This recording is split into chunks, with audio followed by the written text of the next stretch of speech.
आस्था channel पर कथा सुन रहे हो, जितने फेसबुक और यूट्यूब पर सुन रहे हो, बहुत सावधानी से सुनना। तो जिनकी यहाँ संपदा की कमी होती है, वैभव की कमी होती है, लक्ष्मी की कमी होती है, प्रतिष्ठा की कमी होती है, धन की कमी होती है, उसके लिए सोमवार 5 सोमवार जिसके यहाँ लक्ष्मी नहीं दिखती हो, पैसा घर में नहीं आता हो, बहुत चिंता लगी रहती हो, लक्ष्मी से जुड़ी हुई, व्यापार से जुड़ी हुई, पैसा आ ही नहीं दिया, बहुत मेहनत कर रहे हो, कर्जे से मुक्ति पाने के लिए, व्यापार की वृद्धि के लिए केवल एक काम, तो निवेदन करते हैं, घी के दिए में काली तिल डालकर सोमवार के दिन शंकर जी के मंदिर के सामने तुमरुका जी का नाम लेकर दिया लगाकर, जिस काम को तुमने दुनिया के आगे कहकर देख लिया, कर देख लिया, नहीं हुआ, उस कार्य को एक बार दिया लगाकर निवेदन कर फिर जाकर देखना, काम आगे बढ़कर ही रहेगा, छूटेगा नहीं, अग्रणी। कोई सहज नाम नहीं है तुमरुका जी का। जल चढ़ाते समय तुमरुका जी के नाम का स्मरण करो। क्या नाम बोलोगे? बोलो बोलो, जम के बोलो। तुमरुका जी के नाम का स्मरण करना, और तुमरुका जी के नाम का स्मरण कर धीरे धीरे देवादिदेव महादेव को जल समर्पित करना। बिल्कुल आराम से, बिल्कुल धीरे धीरे जल देवादिदेव महादेव को समर्पित करना।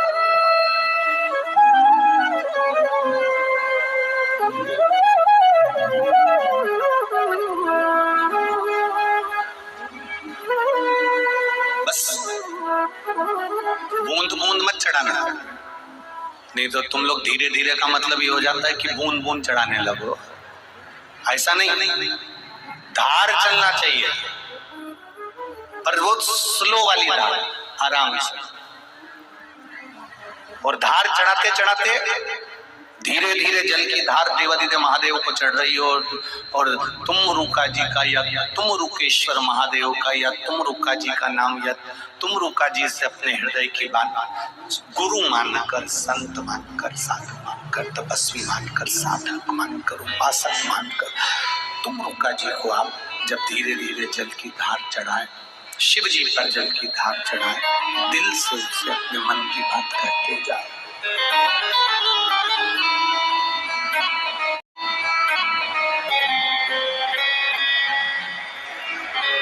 जल चढ़ाया हुआ, आप आते हो तो थोड़ा सा जल लेकर आते हो घर, बोलो, जम के बोलो जरा, जाते हो ना, उसी में से जो तुमने अपने मन की बात कहकर तुमरुका जी से, शिव जी से, एक जो शिव के प्रबल सेवक हैं, जो शंकर के परम उपासक, जो शिव के दिन रात गुणगान करने वाले, ऐसे तुमरुका जी का नाम लेकर जो तुमने जल चढ़ाया है, वो जल चढ़ाकर उसका थोड़ा सा भाग लाकर अपने दरवाजे के चारों तरफ उसको छींटना या आचमन करना।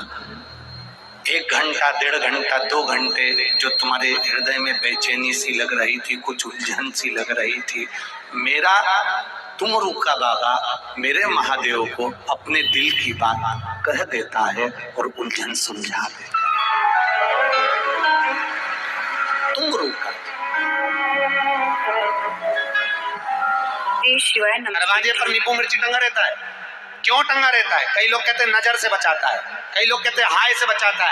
हाय नजर से नहीं, विष्णु पुराण की कथा और शिव महापुराण वर्णन कर रही है, नींबू मिर्ची दरवाजे पर इसलिए टांगा जाता है क्योंकि लक्ष्मी और दरिद्रता, ये दोनों बहनों प्रतिदिन हर एक व्यक्ति के घर में आना चाहती है। लक्ष्मी और दरिद्रता दोनों घूमने निकलती है, रोज निकलती है घूमने के लिए, और रोज सबके घर में आती है, प्रतिदिन आती है। बस अंतर इतना है कि दरवाजे पर नींबू और मिर्ची टांग देने से दरिद्रता अंदर नहीं जाती, बाहर की बाहर खाकर भाग जाती है, और मिठाई फ्रिज में रखी जाती है जिससे लक्ष्मी घर के अंदर पहुंच जाती है। हमारे यहाँ मीठा अंदर रखा जाता है जिससे लक्ष्मी अंदर आए, और नींबू मिर्ची बाहर इसलिए रखा जाता है कि दरिद्रता खाकर बाहर की बाहर चली जाए, हमारे घर में दरिद्रता ना आए, दरिद्रता प्रवेश ना। खट्टा और तीखा बाहर, इसलिए महाराज घर में नींबू और मिर्ची इन दोनों को अलग अलग डलिया में रखते हैं। फ्रिज में भी रखेंगे तो नींबू ऊपर रख देंगे तो मिर्ची नीचे रखेंगे, एक साथ नहीं रखते। जिसके घर में फ्रिज में भी अगर नींबू मिर्ची एक साथ में तो उसमें दरिद्रता का निवास। 1 रुपए कमाओगे 1.25 रुपए खर्च होगा। घर में पैसा कभी नहीं जुड़ सकता अगर नींबू मिर्ची एक ही डलिया के अंदर है। एक डलिया के अंदर अगर नींबू मिर्ची है तो तुम कमाते रहो, खर्च होता रहेगा, पैसा जुड़ेगा नहीं, हाथ में रुपया दिखेगा नहीं। कितना भी दुकान पर बैठे रहे, भले 24 घंटे बैठे, पर मुझे पैसा नहीं दिखेगा। कमा कर लाएगा, मालूम पड़े 2-3 दिन में वो खर्च हो जाएगा, पर दिखेगा। दोनों को अलग कराया, नींबू अलग हो मिर्ची अलग। श्री शिवाय नमस्तुभ्यम, श्री शिवाय नमस्तुभ्यम, श्री शिवाय नमस्तुभ्यम।